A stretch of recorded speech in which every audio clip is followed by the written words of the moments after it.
And here we go. It is September 24th, 2014. I haven't done a little gardening tour of my garden for my diary recently, and I thought it was about time because it's way faster than writing everything down. I'm not sure I remember how to pause these things. So, without further ado, here's my friend. She says, "Come pet me."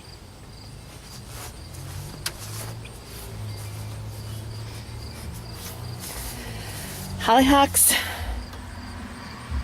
yeah, they're not going to come back up again next year because they never got to the point where they seeded.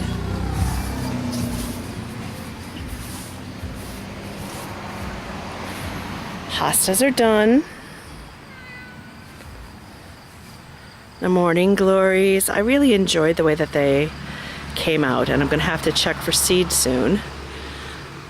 I can see some seed hanging right there so that I can plant them again next year. There's the gooseberry bush. Doesn't appear to do anything but have survived this year. There's the cat, being a jungle queen. Interestingly enough, of these two pots, that one seemed to do better without watering intervention from me, but clearly it needs help because it failed. But it looked good for a long time this year. Yarrow is still nice greens, but the flowering is done. Same thing with the lavender. Everything seems to have survived pretty well so far. There is thyme down in here, regular English thyme. Oh, nope, French thyme, sorry. And the lavender's doing good. The fine flowering kale is finally not being eaten alive by slugs, and only one of them managed. This rose bush rooted, survived, and produced 2 blooms. And the cat says, "Pet me, please." This Russian sage is done. This guy is still clinging, and these roses are still going. All right. Commentary on Aunt Mamie's pink and brandywine. Not growing either of them again. The brandywine just doesn't produce well enough for me to make it worth growing, and I had 4 of them going. I got like 4 tomatoes. The Aunt Mamie pink has fruited again, and I'm pretty sure that those will be very nice in green pickles. Carrots are still going. These are the ones that I planted in early spring. Ozma has been harvesting them regularly, and so they actually have worked out pretty well in the pots, much better than I usually get with carrots. The sage finally grew. Okay, the top is Juliet tomatoes. The bottom, what I had coming out down here, was brandywine. I already pulled it. The Juliet tomatoes are nice in that they're very prolific, but I don't think I'm going to grow them again. This is a volunteer ground cherry, and these lipstick-like peppers are nice. This pot was a success. Here we have some of the remaining brandywine and another Juliet on top. I'm going to collect up all the lettuce seeds that I get this year and just throw them all into one big mix. Okay, indigo rose tomato, definitely growing again. The Paul Robeson tomato, and that's all that's left of it. And it was good, but it was not very prolific. And I suppose that may be part of the problem of the way that I planted it. Okay. Wapipsicum peach, very nice. These are tigerellas, which still have not ripened. Still waiting for the Jack White, and I think this one is Powers. There's a lot of tomatoes on it, so I'm going to grow that one again. If they taste even partly good, I'm going to grow that one again. This is the Illini, which is a pink tomato, and it's good. It was okay for a pink tomato. The older I get, the more I realize I'm not a pink tomato fan. This experiment in squash growing grew nice vines and flowers, but no squashes. Now when it is September 24th, the pepper plants are finally going, oh yeah, let's make peppers.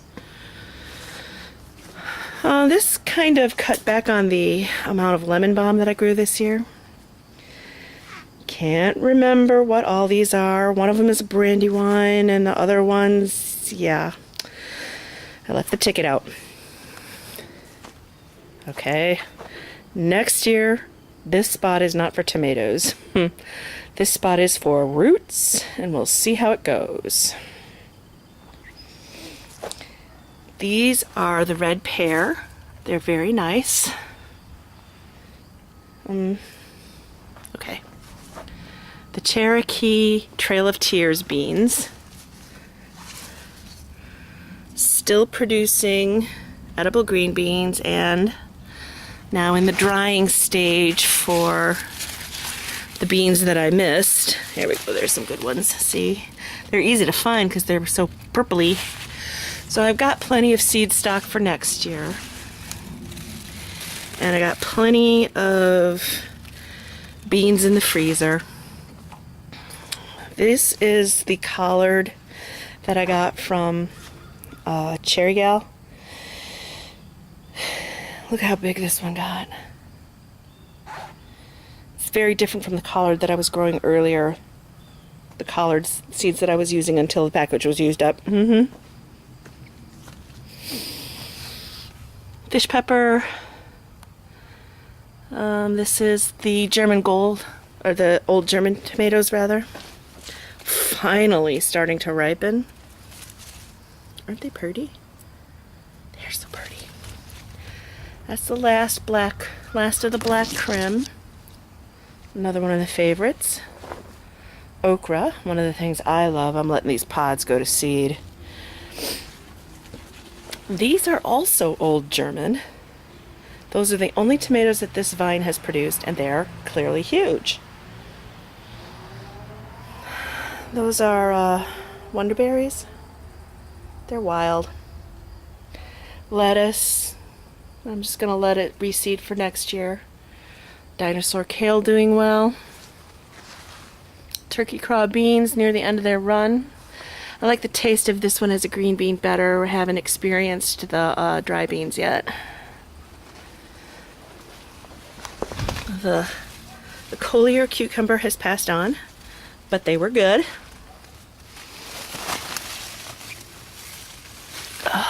The tomatillo has been pulled.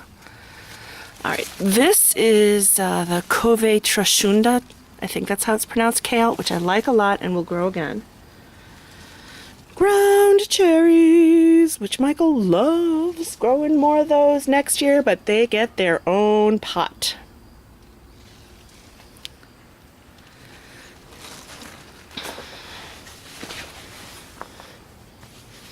Here's another kind of sad thing for me. Look at this.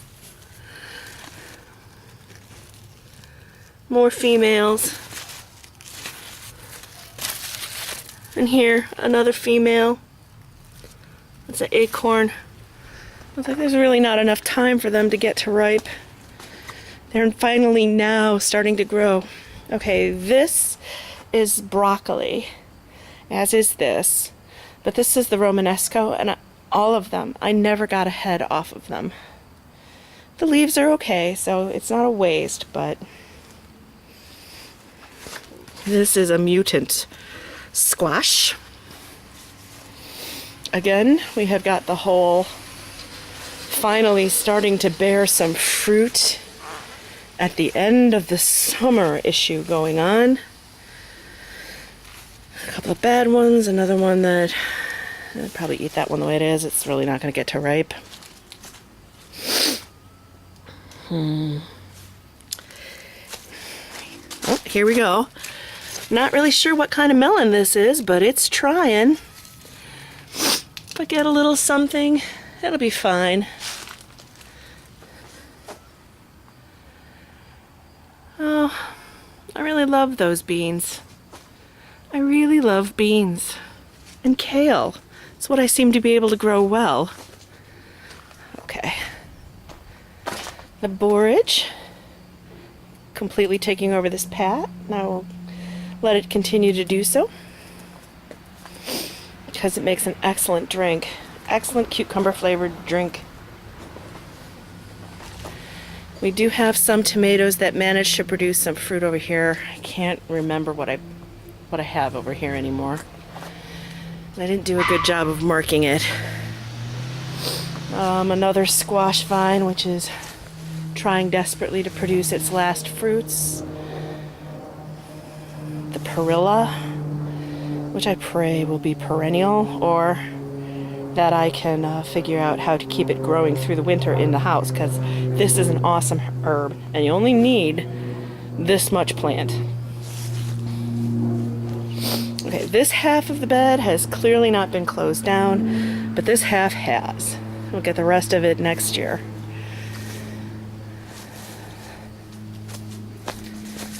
Poor little good King Henry is trying so hard to survive. This is a asparagus plants that I put in here, and yet put the sticks over it, and yes, the ground squirrels dug it all up. Anyway, same thing here. The espadrilled apple tree. I think I'm gonna have to take that thing out. It never produces apples anymore. If it is producing them, the animals are getting it first, and it's really shading this bed badly. Alright. What's working well over here still? The red Russian kale is clearly doing well still. The tarragon is doing well. This is more chicory that will not surrender, which is fine. The leeks are doing surprisingly well for this area, and I think next year I'm going to plant a lot of leeks. Not because I expect them to do really well. I'll harvest whatever grows and chop it up, and it'll be a nice quiche. But what really is awesome about them is that in this particular section there hasn't been a rabbit problem because the leeks have deterred them. Everything that I reseeded here did not come up. I've pulled the 2 Coccozelli vines that I had here because they failed to produce a single fruit. Lots of male flowers, no fruits. Here's an amazing thing I never ever thought I'd see. Finally, an Armenian cucumber. How many years have I been trying to grow these? Lots of years. I was pretty sure that I wasn't going to try again after this year, and then look, the universe gave me one small cucumber. We'll see how they taste, see if they're worth growing again. Same thing with the snake gourds. Got a few baby ones, if they can get just enough to like be eaten, so I can see if they're worth trying yet again. Oh, fall.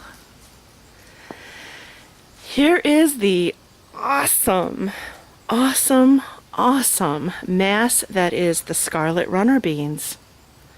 I have stopped trying to harvest them fresh because by the time I can find them in there, they're already this big.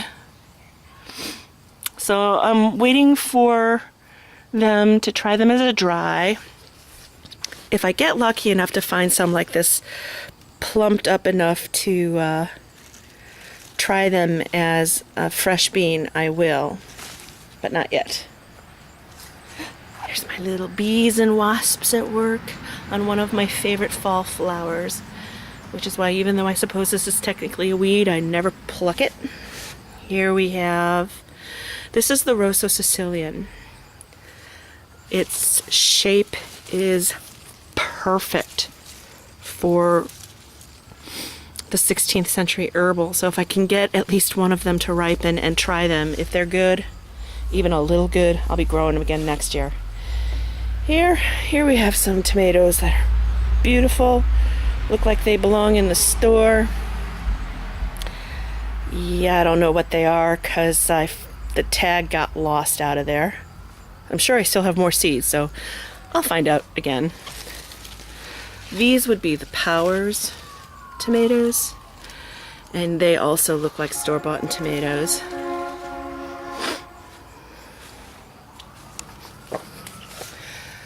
More red pear. I'm going to have to go through and get all that damaged foliage off.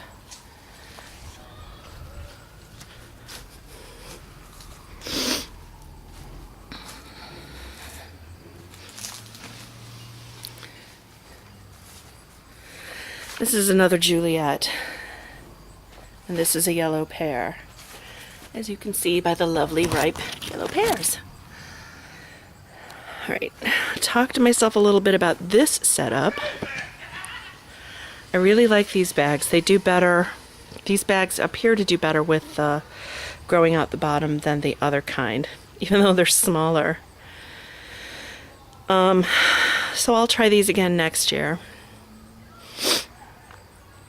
But one of the things that I didn't realize was going to happen is how completely the scarlet runners were going to overwhelm anything behind them. So the unknown dark tomato, yeah.